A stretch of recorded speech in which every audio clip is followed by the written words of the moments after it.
धर्मपुर नामक राज्य में मानसिंह नाम के राजा का शासन था। धर्मपुर एक छोटा सा राज्य था। वहाँ की जनता बहुत ही खुशहाल और शांतिमय जीवन व्यतीत कर रही थी, क्योंकि उनका राजा मानसिंह बहुत अच्छा शासक था।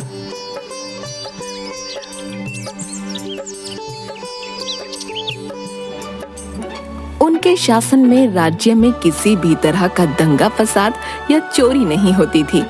यदि कहीं किसी बात पर लड़ाई झगड़ा हो भी जाता तो राजा अपनी जनता की बात सुनता और उचित न्याय करता। वहाँ की जनता अपने राजा से बहुत खुश थी, क्योंकि वह अपनी जनता का बहुत ध्यान रखते थे और छोटे से छोटे व्यक्ति की समस्या भी सुनकर उसका हल निकालते थे।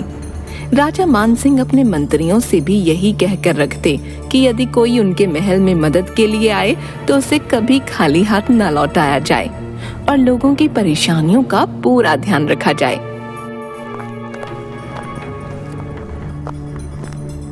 देखिए मंत्री जी, अभी तो हमारे शासन में सब कुछ ठीक ठाक चल रहा है। आप पूरा ध्यान रखिएगा, राज्य में किसी भी व्यक्ति को किसी भी तरह की कोई परेशानी ना हो।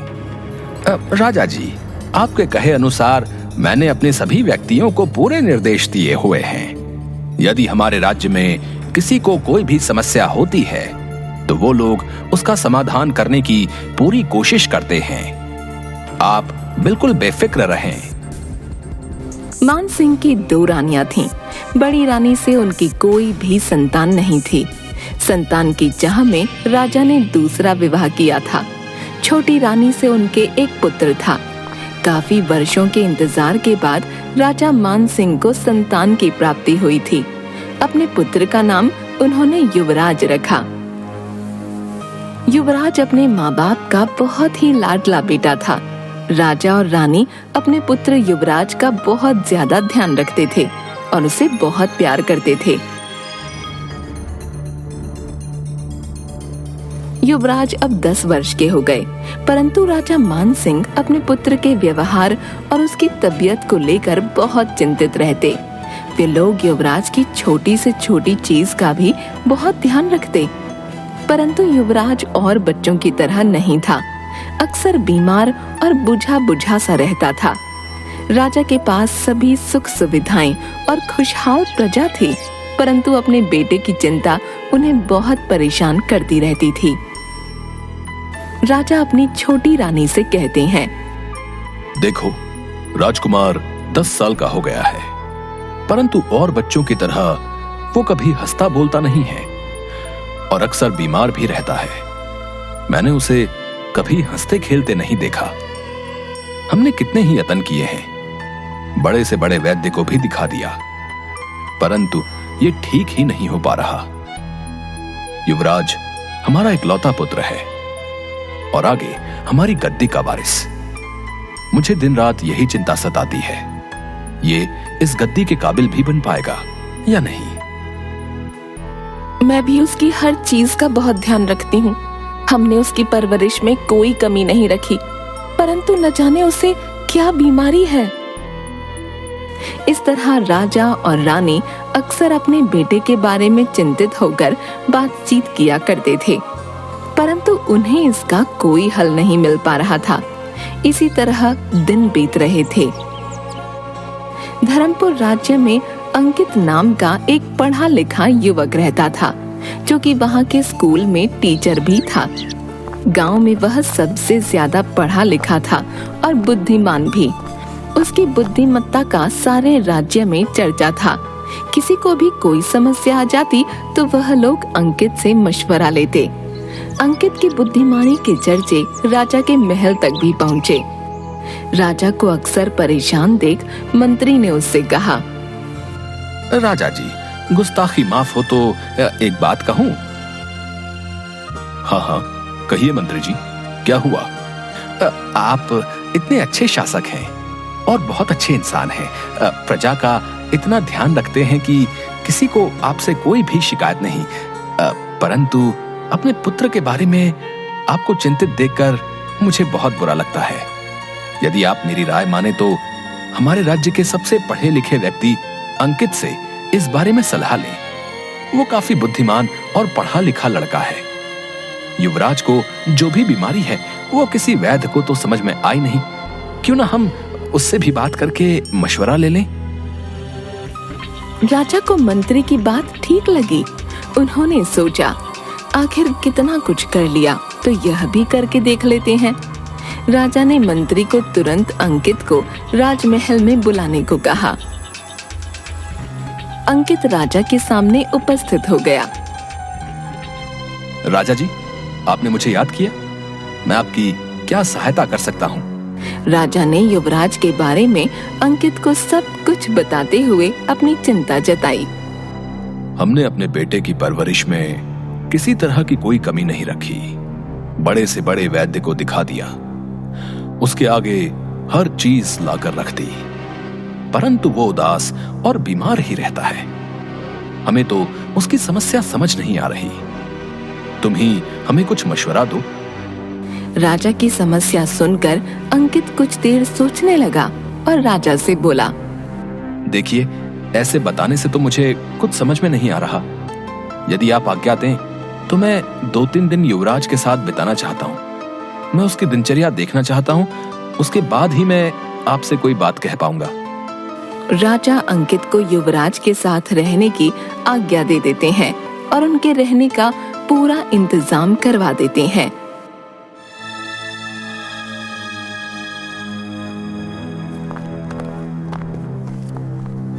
अंकित युवराज से बात करता है और उससे उसके बारे में जानने की कोशिश करता है। भैया, मुझे पेड़ पौधे, झरने, नदियाँ बहुत पसंद हैं। मुझे खुले में घूमना और अपने बराबर के दोस्तों के साथ खेलना बहुत पसंद है। राजमहल के माली का बेटा मेरा बहुत अच्छा दोस्त था, परंतु पिताजी ने मुझे एक दिन उसके साथ खेलते हुए देख लिया तो उसको राजमहल में आने से मना कर दिया और मुझे भी उससे बात करने को मना कर दिया। मेरा बहुत मन चाहता है कि मैं भी और बच्चों की तरह स्कूल में जाकर पढ़ाई करूं और अपने दोस्तों के साथ खेलूं, परंतु पिताजी ने तो मेरे आगे पीछे सैनिक तैनात किए हुए हैं। वह मुझे किसी से भी बात नहीं करने देते और पढ़ाई भी गुरुजी मुझे यहीं आकर करवाते हैं। मुझे जरा भी अच्छा नहीं लगता सारा दिन राजमहल में बंद रहना। इस तरह अंकित पूरा दिन युवराज के साथ बिताता है और उससे उसकी पसंद और नापसंद जानता है। युवराज की सारी बातें सुनने के बाद अंकित को समझ आ जाता है। युवराज अपनी उम्र के बच्चों के साथ पढ़ना और खेलना चाहता है। 2 दिन युवराज के साथ रहने के बाद अंकित राजा से मिलता है और राजा से कहता है, राजा जी, मुझे युवराज की परेशानी समझ आ गई है। आप एक राजा और पिता होने के नाते उसका बहुत ज्यादा ध्यान रखते हैं। उसे कहीं अकेले नहीं आने जाने देते। उसकी शिक्षा भी घर पर ही हो रही है, परंतु युवराज अभी बहुत छोटे हैं। वो अभी अपनी बाल्यावस्था में है और बचपन में बच्चा बच्चों की तरह ही सोचेगा। हर बच्चा घर से बाहर घूमना फिरना चाहता है, अपनी हम उम्र दोस्तों के साथ खेलना चाहता है और अपने बचपन का आनंद लेना चाहता है। आप चाहे उनमें कल का होने वाला राजा देखते होंगे, परंतु अभी तो युवराज बच्चे हैं ना।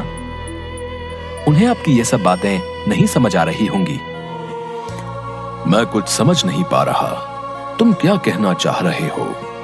हम तो उसके मांगने से पहले ही हर चीज उसके आगे प्रस्तुत कर देते हैं और उसको अपनी जान से भी ज्यादा संभाल कर रखते हैं। बस यही तो परेशानी है, इसी कारण वो खुश नहीं रह पाते।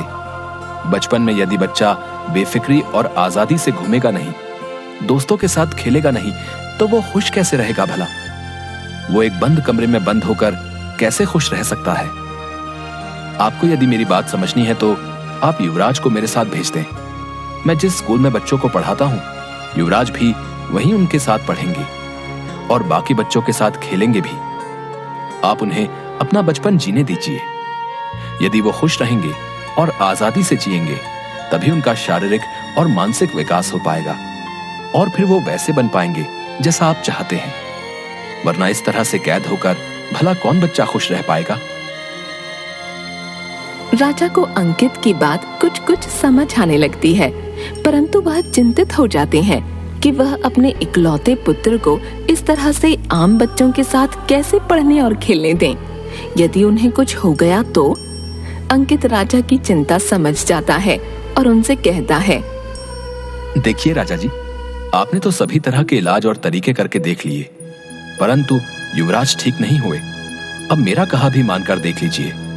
यदि आपको कुछ ही दिनों में युवराज ठीक होते हुए ना दिखे तो आप मेरा कहा मत मानिएगा और उन्हें उसी तरह रख लीजिएगा जैसे आप पहले रखते आए हैं। आपको यदि उनकी सुरक्षा की चिंता है तो आप एक सैनिक हमारे साथ भेज दें जो दूर से हर समय उन पर नजर रखे, परंतु युवराज को किसी बात पर रोके टोके नहीं।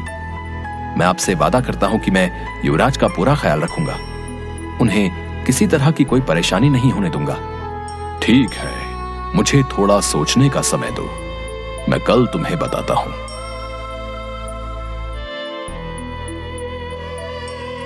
राजा अपनी छोटी रानी से इस बारे में विचार विमर्श करते हैं और उनसे उनकी सलाह पूछते हैं। देखिए राजा जी, वह लड़का ठीक ही कह रहा है। आखिर युवराज को उनका बचपन खुशी से बिताने का पूरा हक है। वह इस राज्य के होने वाले राजा तो हैं, परंतु अभी तो एक बच्चे ही हैं। मेरी माने तो आप उस लड़के की बात मान लीजिए। हमारे पास इसके अलावा फिलहाल कोई चारा भी तो नहीं, और क्या पता उस लड़के की बात सच निकले और हमारा युवराज ठीक हो जाए। अगले ही दिन राजा अंकित को युवराज को अपने साथ ले जाने की आज्ञा दे देते हैं। अंकित युवराज को लेकर अपने स्कूल में जाता है जहां वह बच्चों को पढ़ाता था। बेटा युवराज, आज से यही तुम्हारा स्कूल है और तुम यही सब बच्चों के साथ पढ़ोगे। ये सब तुम्हारे दोस्त हैं, तुम इनसे दोस्ती करो और स्कूल के बाद इनके साथ खेलना भी। अरे, यदि मैं इन लोगों के साथ खेला तो पिताजी बहुत नाराज होंगे। ऐसा कुछ नहीं होगा, तुम मेरे स्कूल में हो और जब तक तुम मेरे साथ हो तुम्हें कोई कुछ नहीं कहेगा। युवराज बाकी बच्चों के साथ बैठकर पढ़ाई शुरू कर देते हैं और स्कूल के बाद बाकी बच्चों के साथ खेलने लगते हैं। युवराज को यह सब करते हुए अंकित गौर से देखता है और महसूस करता है कि युवराज बहुत खुश है। वह बिल्कुल एक साधारण बच्चे की तरह ही हंसी खुशी खेल रहे थे। स्कूल के बाद युवराज अपने राजमहल में वापस आ जाते हैं और अपने माता पिता के पास दौड़ते हुए जाते हैं। युवराज खुशी खुशी बोलता है, पिताजी, माँ देखिए, हम स्कूल से आ गए। आज हमें पढ़ने में बहुत मजा आया और हमने बहुत से नए दोस्त भी बनाए। आज हम बहुत खेले। कितने समय के बाद आज हमें सब कुछ बहुत अच्छा लग रहा है। माँ, हमें जल्दी से खाना दे दीजिए, हमें बहुत तेज भूख लगी है। ये कहते कहते युवराज अपने कमरे की तरफ दौड़ जाते हैं। युवराज को ऐसा व्यवहार करते देख राजा और रानी की आंखों में आंसू आ जाते हैं। युवराज को इस तरह से खुश और हंसता हुआ देखने के लिए वह तरस गए थे। आज उसे ऐसे देखकर दोनों की चिंता समाप्त हो जाती है। बस फिर युवराज रोजाना इसी तरह स्कूल जाते हैं और पढ़ाई करने के बाद अपने दोस्तों के साथ खूब खेलते हैं। उसके बाद में घर वापस आ जाते हैं। अब यही उनकी दिनचर्या थी। अब युवराज के व्यवहार में काफी सुधार आ गया था। वह भी आम बच्चों की तरह ही हंसने, खेलने और खुश रहने लगे थे। राजा ने अंकित को बुलाया और उससे कहा,